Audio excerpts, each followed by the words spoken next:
Halo semuanya, kembali lagi di MVP Project. Jadi hari ini kita akan bahas mengenai salah satu TikToker di Indonesia ya. Ya kalian tahu lah siapa yang gue maksud di sini. Sebenarnya gue agak malas ya bikin video ini, cuma ya daripada banyak yang blunder karena ngikutin omongan dia tanpa riset, jadinya ya gue bikin video ini aja ya. Sebenarnya nggak semua opennya salah sih, tapi menurut gue yang paling bikin damage di sini adalah para white knight-nya yang mereka itu ikutin mentah-mentah omongan orang ini tanpa riset juga ya.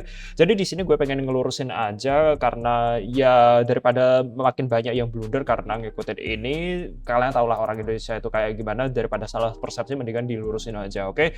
Oke, kita mulai dari awal dulu yang paling sering digembar-gemborkan yaitu soal install ulang ya. Ya, install ulang Windows. Kalau kalian biasanya habis beli komputer atau terutama laptop dari toko, emang banyak sekali aplikasi bawaan yang diinstal, terutama antivirus gak jelas itu ya. Nah, kalau seperti itu emang bener kalian lebih baik install ulang aja supaya lebih private ya, privasinya lebih terjamin dan juga lebih bloatware ya itu nggak ada. Tapi kalau misalnya udah kalian install ulang sekali itu ya nggak usah kalian install ulang secara berkala gitu. Ngapain install ulang misalnya 3 bulan sekali, 6 bulan sekali, nggak perlu. Oke, sebagai bukti ya, ini adalah PC gue ya. Jadi ini tuh Windowsnya Windows biasa, Windows 10 biasa. Ini bukan Windows 10 yang kayak Spectre atau apa gitu. Ini Windows 10 bawaan.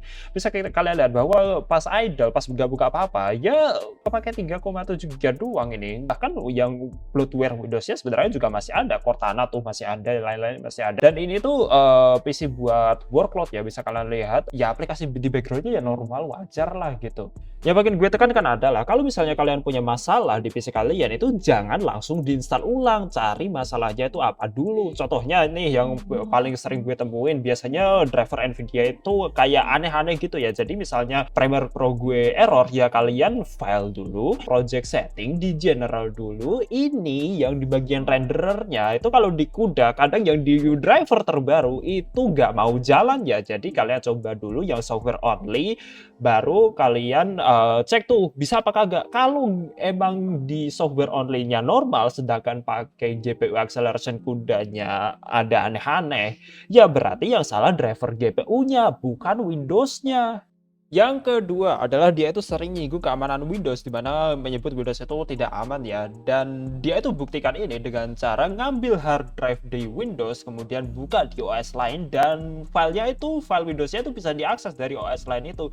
Nah, kalau di teknologi ya itu harus ada namanya komparasi Apple to Apple ya. Semua orang pasti tahu lah, kalau lu bandingin sesuatu ya bandingin dengan hal yang setara, jangan beda gitu ya. Nah, Windows di sini yang dia lakukan itu adalah yang nggak dienkripsi sama sekali ya. Sedangkan kalau lu tahu fitur BitLocker ya, enkripsi hard drive di Windows itu udah ada sejak tahun berapa? 2007. Sudah sejak zaman Vista itu udah ada. Jadi 18 tahun yang lalu sebenarnya udah ada enkripsi hard drive. Kenapa nggak lu aktifin gitu ya? Ya, ini ada dua kemungkinan ya. Yang satu emang beliau itu nggak tahu ada fitur ini itu eksis ya. Dan yang kedua emang tahu fitur ini eksis tapi pengen cara gampang buat ngejelekin Windows ya. Yang walaupun emang Windows itu jelek tapi nggak fair menurut gua. Kalian kalau mau compare secara fair ya, jadi ya seperti ini. Misalnya kalian punya Windows nih, kemudian kalian lihat di picture-nya ini jangan dibuka ya. Nah, ini untuk Windows, ini Windows biasa Spectre Windows 10, dan yang satunya di sini ada Ubuntu server ya, nggak ada GUI-nya tapi kalian masih bisa akses lewat SSL. Pokoknya intinya sama. Di sini juga ada do not open.jpg ya. Kita matiin semua di sini, turn off aja semuanya, dimatiin. Nah, kemudian harddisknya, masing-masing harddisknya itu kita masukin ke PC ketiga nih. Ini ke PC ketiga, isinya 2 harddisk dari Windows sama Ubuntu ini. Oke, kalau kita start di sini, ini yang PC ketiga dengan harddisk kedua OS sebelumnya. Oke, kita coba try Ubuntu aja. Nah, ini kalau kita buka di files, kita cek di order location, nah bisa dilihat keduanya ini kelihatan ya, ini yang buat Windows, bisa kalian lihat di bagian user, admin, kemudian image, kalau gue bisa ketemu picture. Nah, ini kelihatan nih, do not open ini kelihatan yang pertama ya. Nah, kemudian kalau yang Ubuntu kelihatan apa kagak ya, kita cek ini yang drive Ubuntunya ya. Bisa kita lihat bahwa di home, Mamat ini, kemudian di bagian picture, juga kebuka juga ya. Nah, terus bedaannya apa? Ya nggak ada, soalnya keduanya nggak dienkripsi, sama aja gitu. Nah, beda kalau BitLocker-nya dihidupin ya, gue jujur baru pertama kali ini setup BitLocker, jadi agak gugup ya, tapi nggak apa-apa. Cuma belajar 2 menit buat ngidupin BitLocker ini. Oke, kalau sudah, kita cek lagi di Ubuntu yang tadi, dan bisa dilihat bahwa nggak ada lagi terdeteksi drive kita ya, soalnya drive-nya udah dienkripsi, padahal ini masih dimasukin ya, masih ada di PC ketiga kita, tapi tetap aja nggak kedeteksi drive-nya, oke? Dan ini mengkantarkan poin kita yang ketiga ya, yaitu opini anti Microsoft ya. Emang Microsoft Windows itu bukan OS yang perfect sama sekali, nggak sama sekali, jauh dari perfect lah. Apalagi Windows 11 ya, oleh karena itu gue masih stay sama Windows 10 salah satunya ya gara-gara itu. Nah, terus solusinya apa dong? Ya kalau kalian cuma gunain komputer itu buat kerja ya silahkan kalian masuk ke ekosistemnya Apple seperti yang disaranin ya. Emang itu sarannya bagus, tapi gue nggak bisa ngomong soal pengalaman sendiri ya, soalnya gue nggak pernah pakai. Dan ya kalau kalian mau bilang gue miskin ya silahkan, nggak masalah.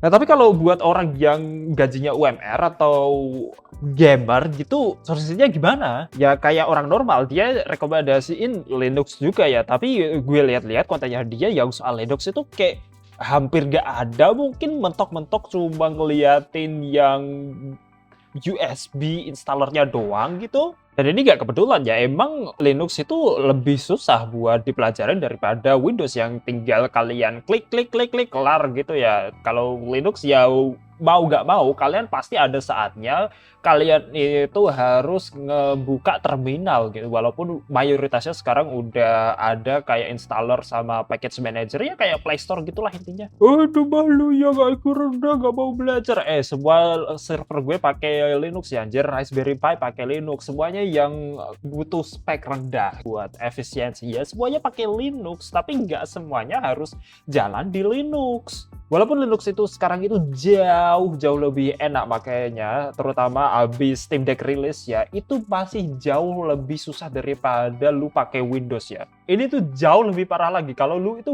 gamer ya, banyak game yang nggak bisa dijalanin di Linux, oke? Terutama game kompe yang anti-cheatnya itu kernel level anti-cheat, itu semuanya nggak bisa. Contohnya Valorant lah ya gampang, atau Rainbow Six, atau Battlefield 6 kalau nggak salah. Itu semuanya nggak bisa dimainin di Linux.